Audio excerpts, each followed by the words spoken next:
วัสดีครับอยู่กับผมคุณไม่ใครขึ้นครับฝนตกทั้งคืนนะผมฝนตกทั้งคืนทั้งวันวันนี้ก็ทั้งวันทั้งคืนก็หมดคืนครับผมพาไปดูบรรยากาศทุ่งนาผมครับ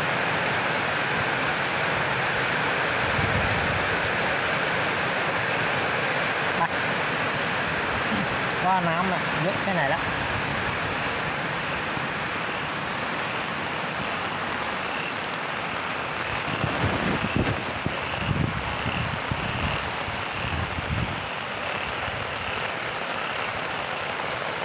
นี่ฮะน้ำไหลทางครับผมนี่ก็เป็นโรงเรียนปลูกผักเกษตรครับ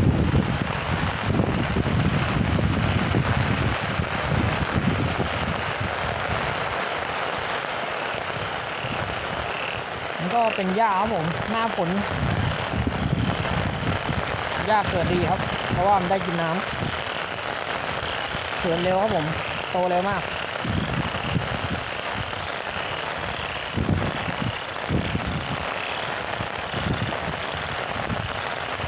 นี่ครับโอ้โหน้ำเยอะเลยน้ำขาวเปี๊ยก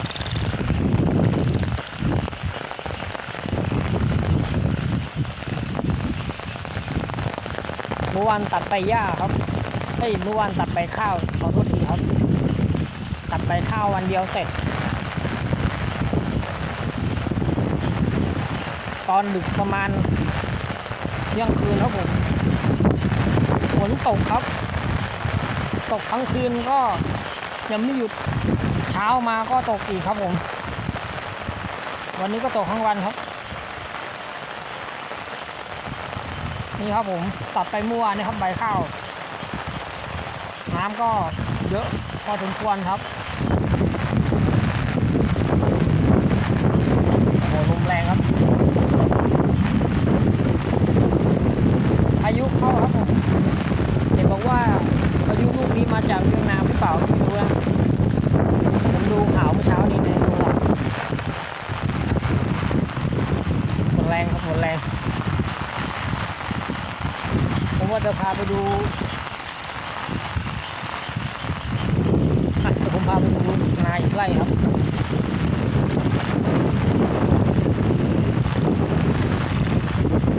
เดินได้เดินครับเดินไม่ได้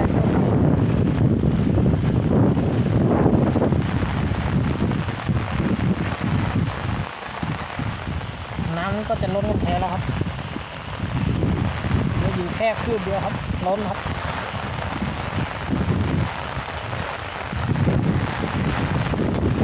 ตอนนี้ก็เป็นเวลา6 โมงครับผม6 โมงครึ่งแล้วนี่ฮะล้นแล้วฮะไหวครับผม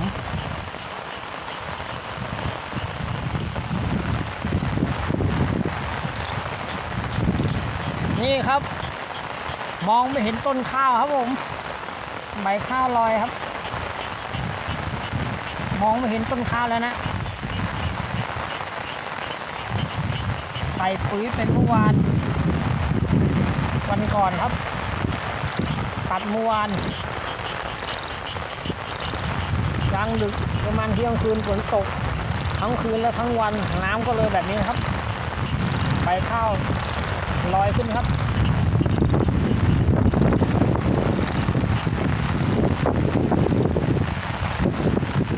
โอ้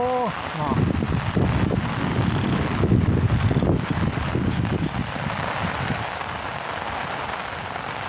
ทุกคนเห็นนะครับ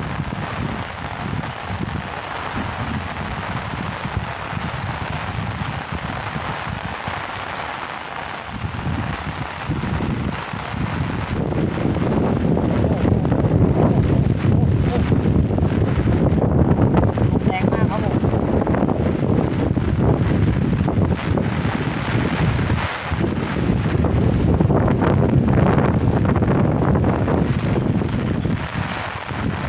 ลมแรงครับลมแรงนี่ฮะอันนี้ยังมองเห็นข้าวอยู่ครับผมแต่อันเนี้ยไม่เห็นเลยครับ รงนี้สูงครับผมตรงนู้นก็ต่ำนี้ก็เป็นหญ้าครับเป็นหญ้าพันธุ์ที่เอามาปลูกครับผมพาไปดูสระหน่อยไม่รู้ว่าเป็นไงบ้างน้ำลดยังเนี่ยต้องปล่อยน้ำออกครับเพราะว่าเดี๋ยวหญ้ามันอะไรนะเดี๋ยวผมขออนุญาตแป๊บนึงครับ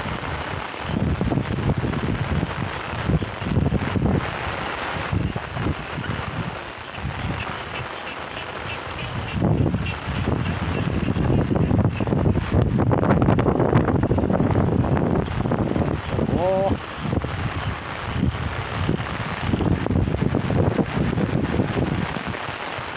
นี่ฮะอันนี้มองไม่เห็นครับผมมีทุกไร่ครับมีทุกงานไม่มีงานไหนที่ไม่มีน้ำครับ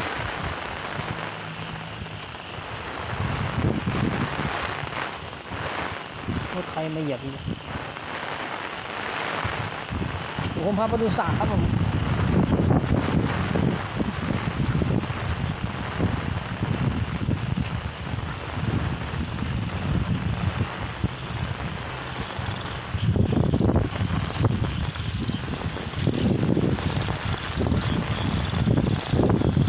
นี่ครับ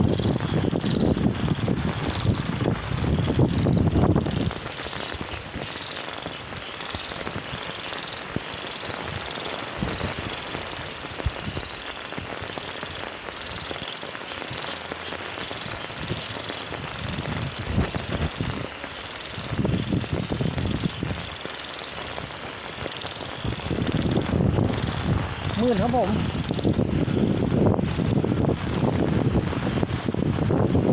ไม่รู้ว่าปลาขึ้นไหมวันนี้มาเจาะปลาครับ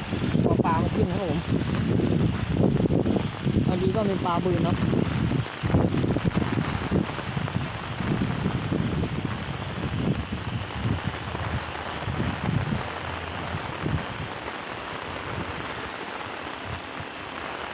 นี่ครับนี่สระนี่เขียงกลางสระน้ำครับอันนี้เป็นกระท่อมครับผม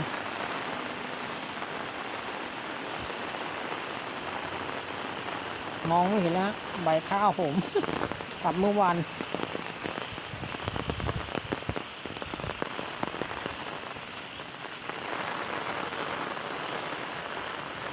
นี่ครับผมว่าน่าจะเป็นพายุลูกเห็บนะผมก็ไม่ทราบเหมือนกัน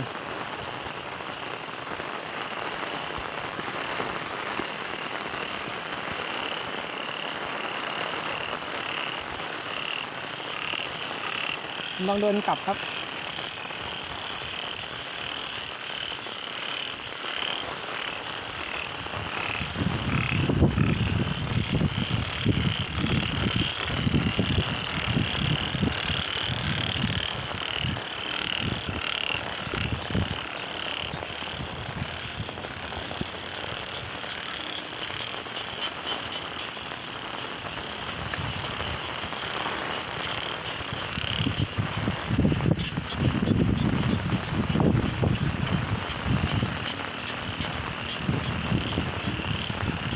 เดี๋ยวผมพาไปดูคอกวัวหน่อยทุลักทุเลครับคอกวัวเละตุ้มเป๊ะ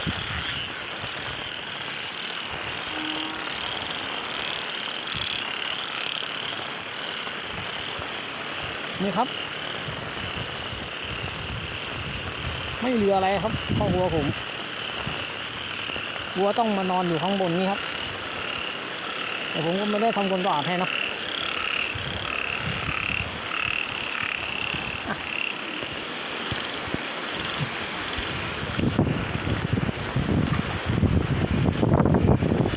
นี่ฮะตอนนี้มันก็กำลังกินฟาง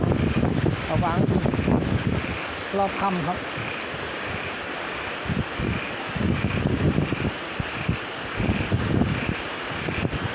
โอเคครับผมฝากกดติดตามกด subscribe ให้ผมด้วยนะครับขอบคุณครับ